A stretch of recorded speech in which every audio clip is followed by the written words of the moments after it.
Hey there, Plantriotic people. This is part one of the first ever Q&A episode of the Plantriotic podcast, where I answer your questions about how to make life better. Keep an eye out over the next few days as I post the rest of this 1 hour episode in different parts if you want to watch me on video while I record my podcast here on YouTube, or if you just want to listen to the whole thing right now, go over to the Plantriotic podcast page on iTunes for the full episode.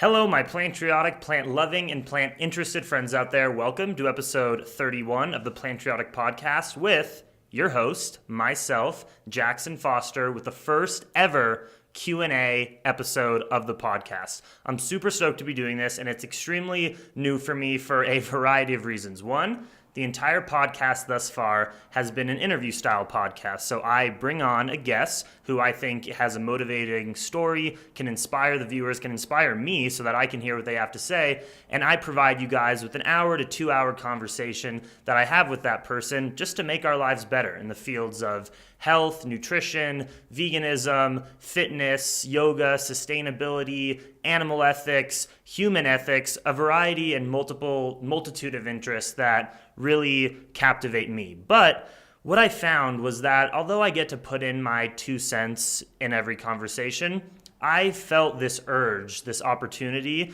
to be able to talk with you guys, the listeners, directly and speak my opinion, have the microphone in front of my face for a full hour so that I can engage with all of you more, because you've been so awesome at putting in comments on iTunes and continuing to listen every week, and I want to develop a more intimate, personal relationship with all of you, so that's why I started the Q&A. I don't know how often this is going to be. Maybe it's going to be every 4 episodes, every 2 episodes.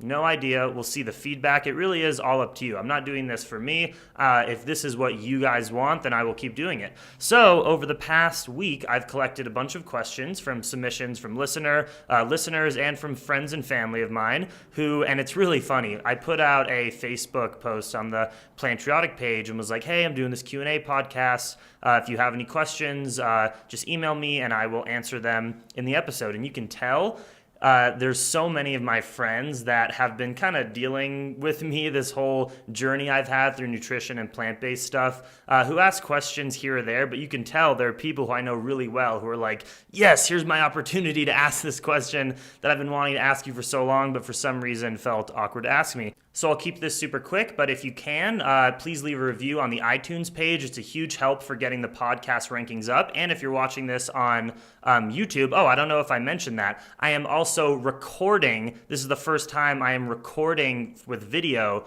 a episode of the Plantriotic podcast, and I'm going to upload it on my YouTube channel. So pulling 2 carrots with one hand, as I say, instead of killing 2 birds with one stone, because we do not need to keep on saying that violent phrase. We can change it up and get the same thing.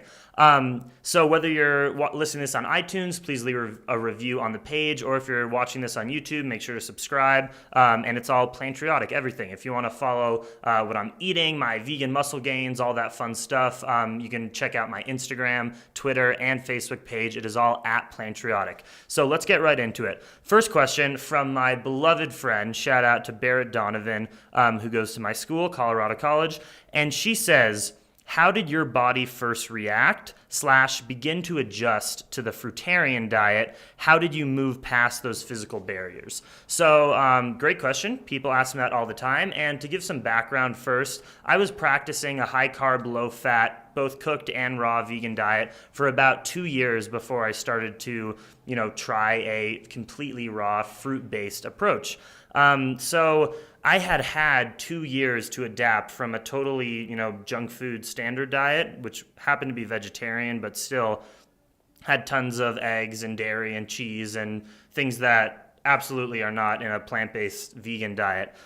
So the transition right when I went vegan, it's not like I had any health issues or felt sick when I took out the junk food. Because, sure, there are certain addictive qualities to super unhealthy, highly addicting foods like cheese and dairy. But once you get over sort of that first week obstacle of cravings, everything just for me felt extremely, extremely good, adopting, a healthy potato, rice, high carb, starch-based diet. But when I went fruitarian, the way that I eased into it was I went to the Woodstock Fruit Festival. So I'm sort of spoiled in that way that I got an introduction to a fruitarian diet that most people do not get the privilege of having, because I had all my meals prepared, cooked, quote unquote. I guess you can't say cooked because they're raw, but prepared for me at the festival. So I didn't have to figure that out for myself in the beginning. And I was in a community amongst people every day, going to lectures and swimming in the lake and working out with people who had been on this lifestyle, some for 20 years and some who were like me, just getting into it. So I had it super easy. But, the things that are hard to adjust to at the beginning is you get sort of this comforting feeling at the end of the day after a hard day's work, especially if you're in a colder climate, of making some big chili bean, rice stew to warm up your body that sort of puts you to sleep. You don't really get that on a fruitarian diet because all the food you eat gives you like a punch of energy immediately, which is amazing. It's awesome. I love it. But it's very different than what I was used to before. And, there's certain flavors, like I haven't eaten any salt in about 8 months that I've been on a raw diet. So there are certain, I don't want to say drawbacks, there are certain cravings that you may have on a specific vegan diet that I'm not saying are completely unhealthy, but things that you adapt to and that make you comfortable, that when you transition to eating fully raw, you don't get anymore. And your body goes through a little period of like, oh, whoa, what is this? But now that I've been on it for months, truly no cravings. I satiate myself every day. I eat, tons of food if you know me or watch my YouTube videos. Really the only barrier was like when I left the Woodstock Fruit Festival and had to learn how to buy, how does one buy 40 pounds of bananas and 50 pounds of mangoes for a week? I had no idea how to do that. And that's where I reached into the community. So I was home after Woodstock. I went home to LA for a week before coming back to school. And I reached out to Ali Ertel and Robbie Barbero, who are two hardcore, awesome, sweetest in the world people who are fruitarian, and they are in the movement. They've been at this for a long time. And so I reached out to them. I was like, hey, I decided that I'm going to keep up the Woodstock vibe and try to eat fruitarian. Will you help me out? Show me how to buy food? And immediately they took me to the farmer's market. I learned how to buy bulk, and that was really cool. And this sort of leads into the next question, which I'll answer right now because I'm on the topic, by Eleanor Pell. So shout out. Thank you for the question. How to contact supermarkets or growers about buying produce in bulk? That's a really good question because, as I said, a lot of people don't know how to do this. Because if you're trying to live a raw lifestyle and you're going to the grocery store and just picking stuff off the shelf, you're going to go broke. It's so expensive. So the way you have to do it is buy from wholesalers or buy in bulk so that you get a case discount. So the way I do that personally. So, well, first I'll say, if you're in a place like LA, Southern California, that's really ideal for eating a raw diet. The way that like Ali and Robbie do it is there's a Hollywood wholesaler. So this massive warehouse that supplies fruit to places like Whole Foods and to grocery stores. And you can go directly there. You either call them up and you can find them, they're on the internet, or you can straight up go to the actual place and place an order. And then you can pick it up from prices that are totally discounted from what, Whole Foods or Erewhon or Sprouts would tack onto it. The way that I do it here in Colorado Springs, the closest wholesaler, unfortunately, is in Denver. That's about an hour and 15 minutes away. It's a little too far for me to be making frequent trips to go pick up fruit. So what I've found is there's a few grocery stores, like Sprouts is probably the cheapest, and they have organic and conventional. And then there's Natural Grocers, a local one called Mountain Mama. There's even a Whole Foods if I need to. But if you can place in what's called a special order. So if you call up, any grocery store will definitely do this for you and say, hey, I'd like to buy a full case of organic bananas, which is 40 pounds. Right now it's about $23. Super cheap.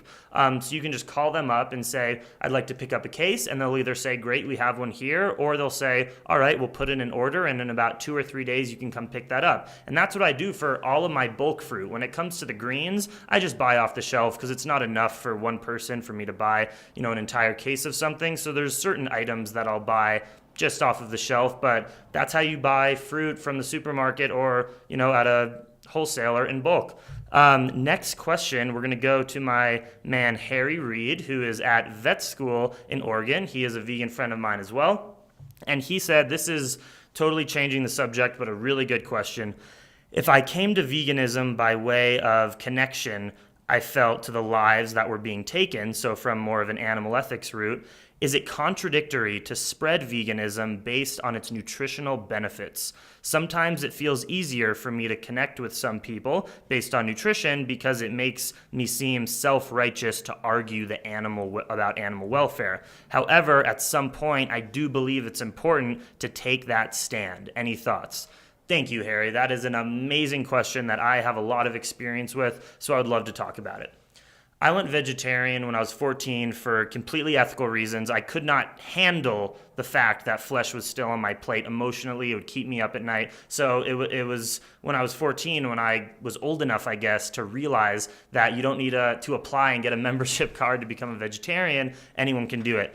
So for me, even from my vegetarian days and then to my vegan days, those were both ethically driven choices. The health benefits and the environmental benefits and the workers' rights benefits, that all came to me after through educating myself on this lifestyle. But it really started with, I do not want to be a part of what I think is the largest Holocaust, form of mass cruelty that has ever existed on the planet, the way that human beings today, mainly through food products, are treating animals. But I totally understand that communicating that to someone right off the street or a close friend who hasn't thought about those things, hasn't seen the videos of animal cruelty and how heart-wrenching that is, and maybe for some reason just doesn't innately have that sensitivity towards animals, it's extremely hard to try to articulate this topic of animal welfare to someone. So, as a vegan activist, my goal is to get people to stop eating animals for ethical reasons. But if I convince someone to start transitioning to a plant-based diet for environmental or for health reasons, I still win, Harry, and for all the people listening. We still win if we convince somebody to go vegan for something completely that has nothing to do with ethics. It has a huge ethical impact. That's why people like Robert Cheek, who I'm having on my podcast soon, he works for Vega. It's a protein supplement brand. He's also an ethical vegan like myself, and he chooses to be a part of a food company because he knows if he sells certain products, those people are going to be eating maybe 1, 2, 3 plant-based meals instead of maybe an animal-based protein instead. So you can absolutely feel empowered and okay, even if you came at veganism for ethical reasons, to purely cater your activism towards health, nutrition, or even fitness. Like, that's exactly what I'm doing. I've been able to build, 40 pounds in total. I think it's about 30 pounds of muscle on a completely vegan diet in a year. I don't have passion for bodybuilding, I'll be totally honest. I never want to get on the stage in that swimsuit, although I admire all the people that do. It's not my passion, but I chose to take that route because I knew that would have one of the biggest impacts on people and peers, and especially guys. That's sort of what I am trying to cater to, because for some reason I think our type is a little bit less sensitive than the feminine, and we all need to connect more with our feminine side anyways. But so yeah, I say completely you can talk with people about the nutritional benefits if that's what resonates with them more, and then if someone sort of picks up on it and starts to adopt the principles, then you can start going in to the animal ethics side. If you liked the video, make sure to give it a thumbs up. Thank you, and make sure to subscribe to the channel right up here. If you want to see more what I'm eating, my vegan muscle gains, follow me on Instagram, Twitter, and Facebook. It's all at Plantriotic, and make sure to check out the Plantriotic podcast on iTunes. Have an awesome day.